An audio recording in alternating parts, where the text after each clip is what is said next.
How's everyone doing? Back with another simple recipe for you.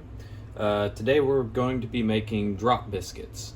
If you're not familiar, it's a very common thing in the South. We use it for dumplings, we use it for biscuits. It's super simple, super easy, one of the most simple baked goods you could possibly do. And I'm going to try mixing it up. I had a user on Reddit suggest, and I'll try and shout them out in the description, using a muffin tin to get a little bit better shape on there. So I'm going to give that a shot, and I think I may do a regular one side by side so we can see which one's better. So the first thing you need is about 2 cups of all-purpose flour. You can use pretty much you could use bread flour or something like that if you wanted to. Just don't use self-rising flour. If you do, you'll have to change up the recipe some. Because self-rising flour actually has pretty much salt and baking powder already in it. So that would be doubling up on those ingredients. So the first thing you want to do is just get a bowl, put your flour in that bowl, and we're going to add our dry ingredients. So for sugar, you want about a teaspoon. The sugar gives it a little bit of sweetness, but also helps it with the browning process. This is a half teaspoon. I don't know where my teaspoon is, so I do a teaspoon or so of that. Salt, you want to add a pinch of it depending on how you want your biscuits to come out. These biscuits are very versatile. You can make them sweet, you can make them savory, you can use them as a dumpling. It's really a good all-around thing that doesn't get flour all over your entire kitchen. So in this case, I'm going to be making some honey butter or just regular old biscuits. So I'm just going to just eyeball it. It's like a pinch of salt. Not a whole lot. You can always salt it later. And then we're going to add, this is what helps it rise. So you want to generally, when using baking powder, now this is not always the rule, but this is just regular old baking powder. For every cup of flour that you have, you want to use about a teaspoon of baking powder, give or take a little bit. For this, that would be 2 teaspoons. And since I'm using the half teaspoon, 4 of these little scoops. Does not have to be precise. That is the beauty of drop biscuits. And 1 more. And there's all of our dry ingredients. So now we just want to toss it, get a little mix. Get that going in there. Just get it, incorporated. It's important with drop biscuits. It's not fussy. You don't have to overwork it or like making white bread or sourdough or something like that. You can play it fast and loose with this recipe. And here I've got some cold butter. It is important that both your milk and butter are cold when you're doing this. And I've already cut it up and actually tossed it in the freezer for just a few minutes to kind of conserve the coldness, make it a little bit more workable. So we're just going to toss that in there. And the point here is that we're going to get in there with our hands and really get this butter like kind of broken up in the dough. You don't want it warm, you don't want it mixed in fully. You want some small pieces of butter kind of littered throughout it. That piece has already gotten a little warm. So you're going to use the best tool in the kitchen, which is your hands, and kind of mix it up a little bit. And the flour kind of helps the butter stop from sticking. And like I said, you want it to stay cold, or at least, solid, to get those little pockets of butter in the biscuits that are so good. So don't overwork it doing this either. Just break it up into pieces. You can kind of mush it a little bit. Just don't do it for too long. All we're looking for here is to get some little solid pieces of butter mixed throughout our flour. Your hands will get dirty doing this. I always end up absolutely covered in flour anytime I even go near it. So probably shouldn't have worn a black shirt and black pants in this case. But that's okay. Quarantine living, baby. I'll proudly wear my flour all over my clothes.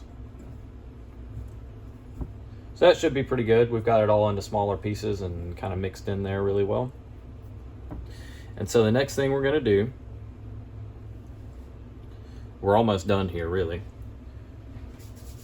is add roughly a cup to a cup and a quarter of milk. What we're looking for is a really shaggy dough, almost batter-like in consistency. And you'll see what I mean here in a minute. We'll start with a cup and see. And this depends, you don't have to follow this exactly. I usually just eyeball it, to be honest. But make you a little well in there. And I'll usually add about a half cup at a time, give or take. We're gonna give that a stir and see what the consistency is like. Like I said, you want a really shaggy dough, almost like a very, very thick batter. You don't want to overwork it, you just want it mixed in with everything. The beauty of these is because of the shape of them, they get these nooks and crannies that kind of add a little bit of extra texture, and when you pour butter or gravy or whatever you're doing on top of it, it really adds an extra dimension to it. And you don't get that if you overwork it. So you can see we're starting to get there. I think we're probably going to need the rest of this milk. Living life on the edge. We can always add more flour if we need to, if we overdo it on the milk. And vice versa, if it's too dry, you can always add more milk. And I like mine to be on the wetter side. Some people like it to be kind of similar to this consistency when you're doing them. Actually, this may be pretty good. It really is important to use your hands when doing this. You don't have to. I mean, you'll have to at some point touch the dough and it's going to stick to you and do this. It's not the end of the world. Washes off just fine. I think we're actually getting pretty close to the consistency we want. Yeah, I would say I want to add a small, tiny bit of milk. So maybe keep it closer to a single cup of milk. Our weather's been changing a lot lately, and that can affect how your flour behaves. A splash of it. Give that a mixeroo. And you want it to be, it's going to be sticky and tacky. It's not like a normal, what you would expect with baking. When you're doing this, you want it to be rough and pretty sticky and stuff like that. Unless you want it to be a denser kind of biscuit, and then you can go a little drier on it. It's really a freestyle kind of recipe. So we got that. You can see it's quite sticky. What helps with that, first I'm going to wash off the excess dough that will get on your hands. So just be prepared for that. Keeping your hands a little bit wet while working with this when you're dropping the dough. If you keep your hands a little wet, it won't stick so bad. Much akin to flouring your hands when you're working with a more solid dough. I'm just going to get the bulk of this off. I'm not going to worry about getting all of it, because I'm about to be touching it some more. And so what we're going to do is grease up this baking pan. This muffin tin, I mean. I've never done this, so that's why I'm going to do one regular one, just to see, because I don't know how this is going to go. We're going to find out together. Make sure it's good and greased up.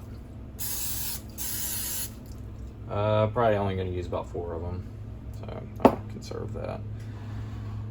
And then we are going to make sure that's in the frame. Yep. We're going to drop our dough. I like to leave just a slight trickle of water or keep a small bowl of water so I can dip my scooping finger in it. Makes it a lot easier. And this is like a free form kind of biscuit, so just get you a scoop of it, toss it in there. May not even use 4.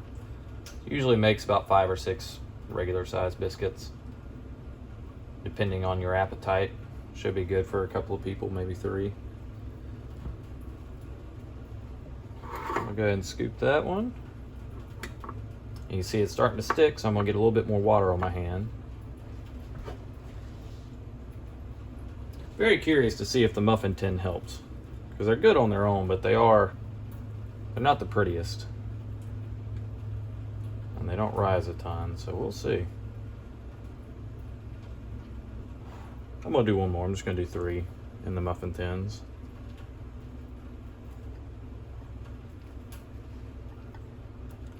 So I assume you just want to. They're gonna spread out a little bit. They're gonna rise a little bit. Not a ton, not as much as like a traditional bread or something like that.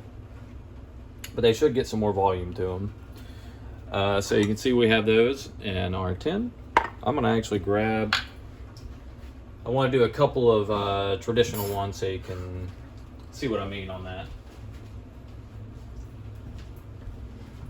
All right, and this channel is called Cook With What You Have after all, and I don't have a clean regular baking dish, so a pizza pan it is. We're gonna toss some tin foil on there.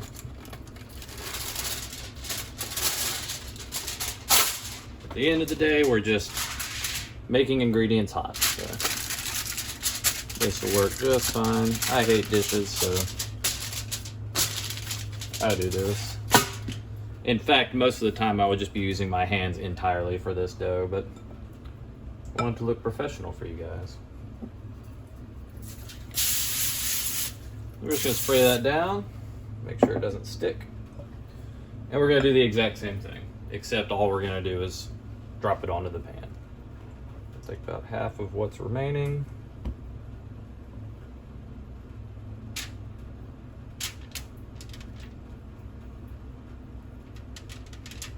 Drop it on there. Honestly, probably could have made this a little bit more liquidy. I made it a little more solid than I usually do, so I'm sure it'll still be tasty though. Do not worry about getting that shape right. It's a drop biscuit. Tastes good. Looks like a weird biscuit. All right, and that's basically, I got a little more I can add on there. Waste not, want not. All right, so there you have your 2 different kinds of it. I didn't even realize I didn't have that in frame. It's pretty self-explanatory though. So you've got your 2 different kinds. I'm gonna pop these in the oven at 425 degrees. We'll give them about 12 to 15 minutes. I usually like to check on them after about 10, and I'll check back in with you guys when they're done. All right guys, so our biscuits are done. I've let them cool off for just a minute, and let's compare. So here we have the traditional drop biscuits. You can see they've risen up, puffed up a good bit. They're a nice consistency. Good as always. And I'm happy to report that the muffin tin biscuits came out great. They kept a little bit of a prettier shape. So let's compare them. And we're gonna take a look at our completed drop biscuits. And you see what I'm talking about, those nice nooks and crannies and crags that'll be great for what I'm about to do with them. So first I am going to, before I butter them, I'm gonna break them open and see how they look. Got a nice crust on the bottom of this one. Super flaky. You can see all that steam coming out. And you can eat them just like this and it's delicious. In fact, I'm gonna do so. So the traditional one came out exactly how I wanted. Very flaky, buttery on the inside, with a nice little crunch to it. So let's see how the muffin tin one came out. It's certainly more uniform in shape. Actually a little bit softer on the bottom. Let's break it open. Oh yeah, that looks great. Honestly, either way is good. This one certainly looks prettier, and it's convenient.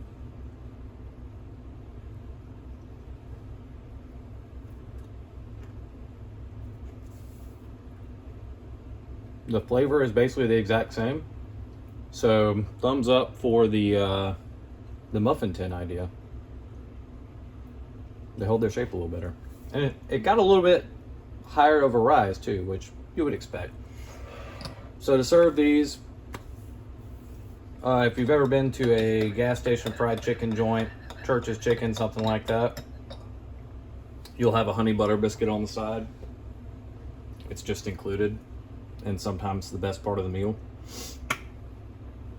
So I just melted some butter here. I probably should have chosen a larger vessel, but it'll work. Cook with what you have.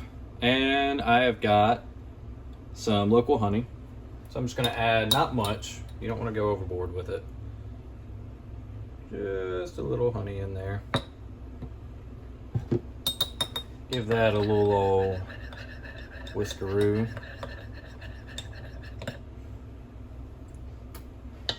And then you can top your biscuits with it. We'll make them plated up all nice, like the beauty queens they are. I don't know how to do this one. There we go. And just drizzle some or a lot of the honey butter over them, to your preference.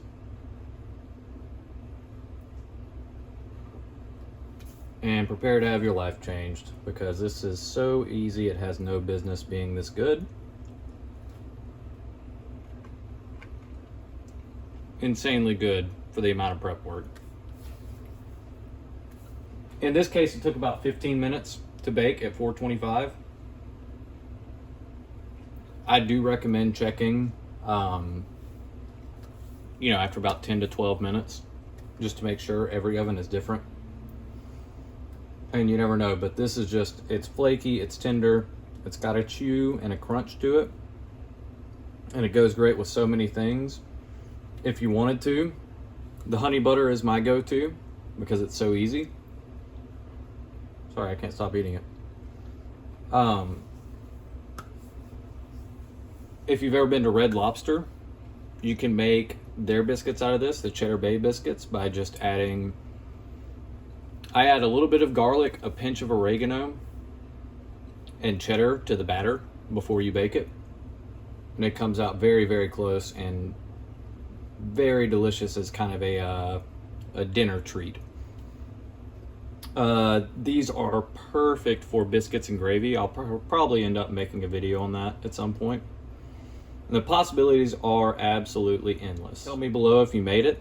Let me know if it was good or if you would change anything. I've learned a lot of helpful things from putting these recipes out there. So as always, happy cooking, and cook with what you got. Have a good one.